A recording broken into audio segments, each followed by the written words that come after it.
لاہور میں ایک چیز میں نے سب سے زیادہ نوٹ کی، جس پارک میں جائیں گے ہر تھوڑی دیر بعد ایک پٹھان آپ کے پاس آئے گا جس کے ہاتھ میں کیتلی ہوگی اور شیشے کے کپ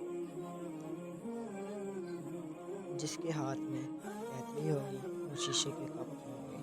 ہر گلی گلی دکان دکان گھومے گا اور چائے قہوہ بیچ رہا ہوگا۔ کاروبار بزنس کرنا پٹھان سے سیکھنا چاہیے۔ گلی گلی دکان دکان گھومنے کے چند سال بعد یہی پٹھان کوئٹہ ہوٹل کا مالک بن جاتا ہے۔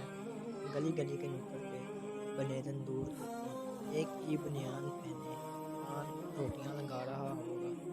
چند سال بعد وہی پٹھان شنواری کڑھائی پر لاکھوں چھاپ رہا ہوگا۔ کئی پٹھان سائیکل پر اور اپنی کمر پر کپڑے اٹھا کر بیچ رہے ہوتے ہیں۔ کچھ سال کلاتھ سینٹر کے مالک بن جاتے ہیں۔ یہی پٹھان جب روزی کمانے گاؤں سے شہر کا رخ کرتا ہے تو صبح ایک نان اور ایک کپ چائے سے دن کا آغاز کرتا ہے۔